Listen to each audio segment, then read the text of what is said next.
السلام علیکم ورحمۃ اللہ وبرکاتہ۔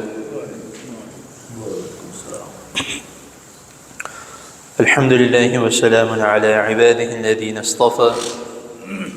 اللہم صلی وسلم علی نبینا محمد صلی اللہ علیہ وسلم، اما بعد،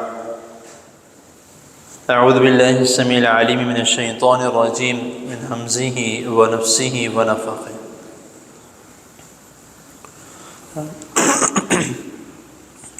وَلَكُمْ نِصْفُ مَا تَرَكَ أَزْوَاجُكُمْ إِن لَّمْ يَكُن لَّهُنَّ وَلَدٌ، صدق اللہ العظیم۔ حضرات محترم، سورۃ النساء کی آیت نمبر 12 میں جو وراثت کو تقسیم کرنے کے احکامات اللہ رب العزت نے نازل کیے ہیں، ان کی مختصر سی تفصیل اور اس کا ترجمہ آپ کے سامنے اختصار کے ساتھ بیان کیا جا رہا ہے۔ پچھلی نشست میں آیت نمبر 11 اور 12 کی سٹارٹنگ میں جو اللہ رب العزت نے وراثت کی تقسیم کے متعلق جو حکم دیا ہے اس کے متعلق بتایا گیا تھا۔ آگے آیت نمبر 12 کو ہی کنٹینیو کرتے ہوئے جو اللہ رب العزت نے عورت کے متعلق، یعنی کہ عورت کی وراثت جو ہے، اگر عورت فوت ہو جائے تو اس کی طرف سے کون کون جو ہے وہ اس کے ترکے کی تقسیم میں آتا ہے، تو اس میں پچھلے جو اس آیت کی شروع میں جو تھا وہ اللہ تعالیٰ نے خاوند کے متعلق ذکر کیا تھا کہ اگر اولاد ہے تو خاوند کو کتنا ملے گا، اولاد نہیں ہے تو خاوند کو کتنا ملے گا۔ تو آگے جو ہے وہ عورت کے متعلق ہی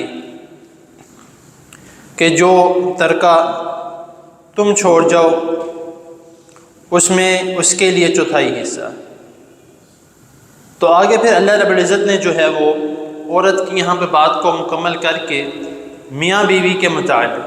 کیونکہ پچھلی آیت میں جو ہے وہ والدین کے لیے حکم تھا کہ والدین اگر موجود ہیں تو والدین کو کتنا ملے گا۔ اس آیت میں جو ہے وہ اللہ رب العزت نے بیوی کو خاوند کے لیے اور خاوند کا بیوی کے لیے جو حصہ ہے اس کے متعلق اللہ تعالیٰ نے اس میں احکامات نازل کیے ہیں کہ جو اب یہ مرد کے حوالے سے جو ہے کہ اگر جو ترکہ تم چھوڑ جاؤ، یعنی کہ مرد فوت ہو جاتا ہے تو پھر اس میں اس عورت کے لیے جو ہے وہ چوتھائی حصہ ہے۔ تو آگے اس کے متعلق اگر تمہاری اولاد نہ ہو، اور اگر یہ تب ہے چوتھائی حصہ جب اولاد نہ ہو، اگر اولاد ہے تو پھر اس میں اللہ رب العزت نے جو ہے وہ 8واں حصہ اگر اولاد ہے۔ تو یہ اللہ رب العزت نے جو بیوی ہے اس کے لیے جو حصہ مقرر کیا ہے وہ یہاں پہ اللہ تعالیٰ نے ذکر کیا ہے کہ اگر اولاد کے نہ ہونے کی صورت میں چوتھائی حصہ ہے بیوی کے لیے، اور اولاد کی صورت میں ہونے کی صورت میں عورت کے لیے 8واں حصہ ہے۔ اور آپ دیکھیں گے کہ اللہ تعالیٰ نے اس آیت میں تقریباً ان 2 آیات میں 4 مرتبہ جو ہے وہ اس چیز کا ذکر کیا ہے کہ پہلے جو وصیت کے متعلق اللہ تعالیٰ نے اس میں حکم دیا ہے کہ سب سے پہلے جو ہے جتنے بھی وراثت کی تقسیم ہے اس کو تقسیم کرنے سے پہلے قرض کا معاملہ وہ کر لیا جائے اور وصیت کا معاملہ وہ کر لیا جائے۔ تو اس میں اللہ تعالیٰ نے اوصا، یوصونا، توصونا، یوصا 4 مرتبہ جو ہے وہ اللہ تعالیٰ نے اس میں ان 2 آیات میں ذکر کیا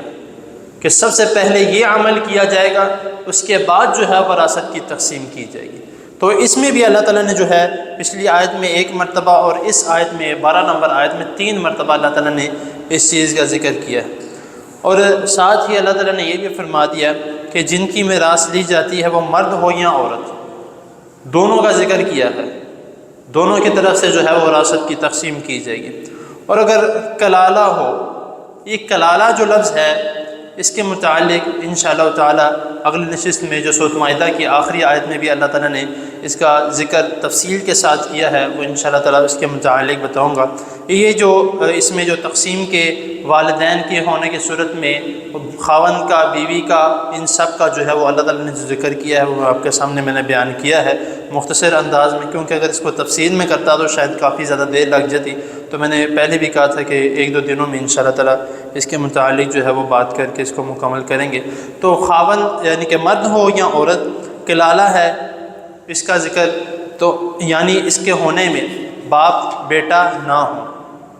یہاں پہ اللہ تعالیٰ نے اس کا طریقہ کار بھی بتا دیا کہ کلالہ کسے کہا گیا ہے، کہ اس کا باپ بیٹا